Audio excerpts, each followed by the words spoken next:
এই দেখুন কত সুন্দর ফুলে উঠছে। এই দেখুন ভেতরটা পুরে ঠাসা। নমস্কার বন্ধুরা, কাকুলির রান্নাঘরে আপনাদের সকলকে স্বাগত জানিয়ে প্রতিদিনের মতন আজকেও চলে এসেছি নতুন একটা রান্না নিয়ে। তো আজকে আমি শীতের সবজি মানে ফুলকপি দিয়ে পরোটা করব। তো দেখতে থাকুন সম্পূর্ণ ভিডিওটা, আশা করি ভালো লাগবে। পরোটা তৈরি করার জন্য আমি আটাটা মেখে নেব। এখানে আমি 1 কাপ আটা নিয়েছি আর 1 কাপ ময়দা দেব। পরোটা তৈরি করার জন্য আমি প্রথমে আটা ময়দার ডোটা মেখে নেব। তার জন্য এখানে 1 কাপ আটা আর 1 কাপ ময়দা নিয়েছি। দিয়ে দেব পরিমাণ মতন লবণ, অল্প একটু চিনি আর দিয়ে দেবো অল্প একটু সাদা তেল। ওই সমস্ত কিছু দিয়ে ভালো করে ময়াম দিয়ে নেব। আটা ময়দার ডোটা খুব সুন্দর ময়াম দিয়ে নিয়েছি দেখুন। এবার আমি অল্প অল্প জল দিয়ে মেখে নেব।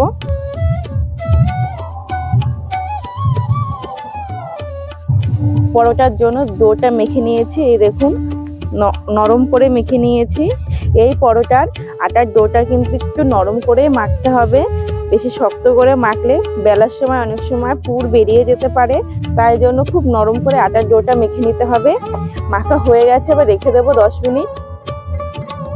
ফুলকপির পরোটার জন্য আমি যে এরকম একটা টাটকা ফুলকপি নিয়েছি, ওই ফুলকপিটা কেটে নেব।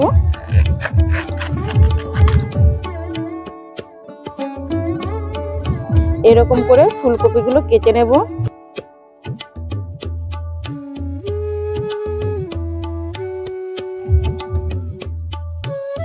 পরোটার পুরের মধ্যে কিছু ধনেপাতা দেব, তার জন্য ধনেপাতা কুচি কুচি করে কেটে নেব। এইগুলো দেশি ধনেপাতা, এই দেখুন পাতাগুলো সরু সরু। এই দেশি ধনেপাতার সেন্টটা কিন্তু খুব সুন্দর। যে কোনো তরকারিতে বা যে কোনো কিছুতে ধনেপাতা দিলে খেতে কিন্তু দারুণ লাগে, সেন্টটাও কিন্তু দারুণ ওঠে। কাঁচা লঙ্কা কুচি করে নিয়েছি, রেখে দেব। ফুলকপিগুলো জল দিয়ে ভালো করে ধুয়ে নিয়েছি। এবার এরকম একটা গ্রেটারের সাহায্যে ফুলের অংশটা গ্রেট করে নেব।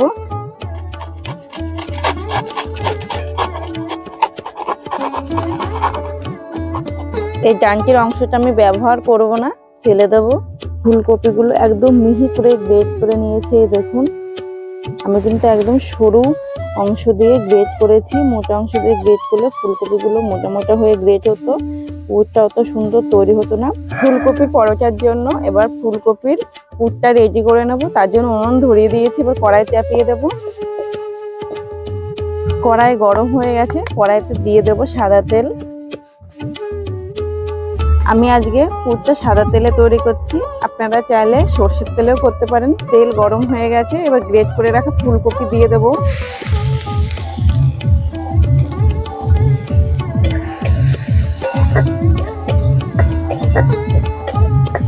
এবার ফুলকপির মধ্যে একে একে দিয়ে দেবো কিছু মশলা। দিয়ে দেবো জিরে গুঁড়ো, অল্প একটু আমচুর পাউডার। এই আমচুর পাউডারটা দিলে পরোটার মধ্যে সুন্দর একটা টক টক স্বাদ হবে, চটপটা ভাব হবে, খেতে ভালো লাগবে। দিয়ে দেবো সামান্য লবণ, হলুদ গুঁড়ো, সামান্য চিনি। নেড়ে চেড়ে ভালো করে সমস্ত কিছু মিশিয়ে নেব। এবার দিয়ে দেবো ধনেপাতা কুচি আর লঙ্কা কুচি।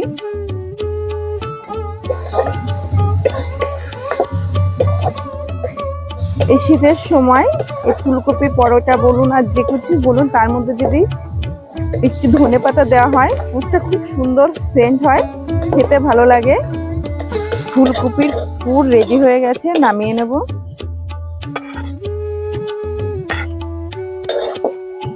ময়দার ডোটা কিছু সময়ের জন্য রেস্টে রেখে দিয়েছিলাম, নরম হয়ে গেছে আরো। এবার কিছু সময়ের জন্য আবারও মেখে নেব। ময়দার ডোটা ভালোভাবে মেখে নিয়েছি। এবার ছোট ছোট করে লেচি কেটে নেব।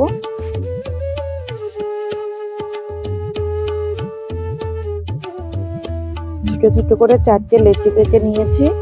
এবার এক একটা লেচি ভালো করে হাত দিয়ে গোল করে নেব। এবার এক একটা লেচি নিয়ে বাটির মতন করে নেব।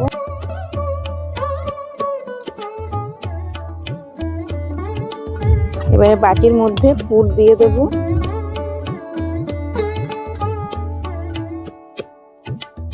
পুর দিয়ে মুখটা ভালো করে বন্ধ করে দেব।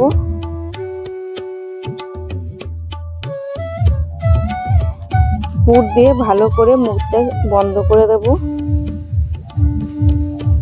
এইভাবে করে প্রত্যেকটা লেচি আমি রেডি করে নেব। ফুলকপির পরোটায় পুরগুলো একটু বেশি বেশি করে দিতে হবে, তাহলে কিন্তু খেতে ভালো লাগবে। ভালো করে মুখটা বন্ধ করে দিতে হবে, না হলে বেলার সময় মুখটা ফেটে যেতে পারে। সমস্ত লেচিতে পুর ভরে আমি রেডি করে নিয়েছি। এবার বেলে নেব। এক একটা লেচি নিয়ে ভালো করে হাত দিয়ে সমান করে নেব, যাতে করে পুরটা চারি সাইড দিয়ে ছড়িয়ে যায়। এবার ময়দা ছিটিয়ে বেলে নেব।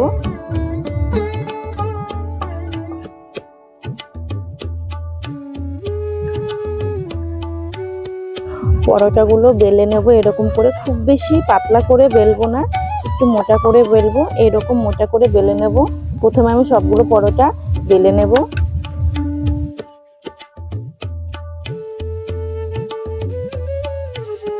এবার পরোটাগুলো ভেজে নেব। এক একটা করে পরোটা আমি কড়াইতে ভাজবো, কড়াইতে দিয়ে দেব, দিয়ে হালকা সেঁকে নেব।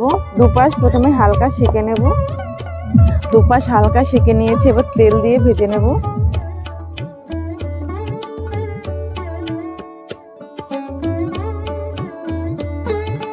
এইভাবে করে এক একটা পরোটা আমি ভেজে নেব।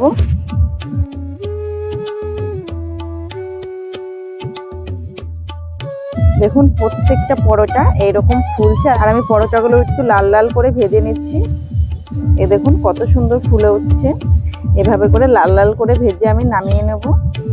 এই যে রেডি হয়ে গেছে ফুলকপির পরোটা। আমি একটা ছিঁড়ে দেখাচ্ছি।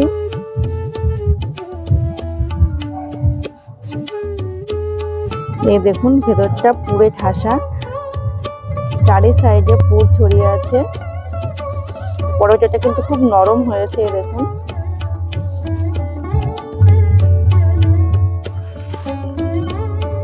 খেতে কিন্তু দারুণ টেস্টি হয়েছে। এই পরোটাগুলো কিন্তু তেমন কোনো তরকারির সঙ্গে খেতে ভালো লাগে না, সস বা চাটনির সঙ্গে খেতেই বেশি ভালো লাগে। তো আজকের ভিডিওটা আমি এখানেই শেষ করছি। দেখা হবে অন্য কোনো রান্না নিয়ে অন্য কোনো ভিডিওতে। আপনারা ভালো থাকবেন, সুস্থ থাকবেন।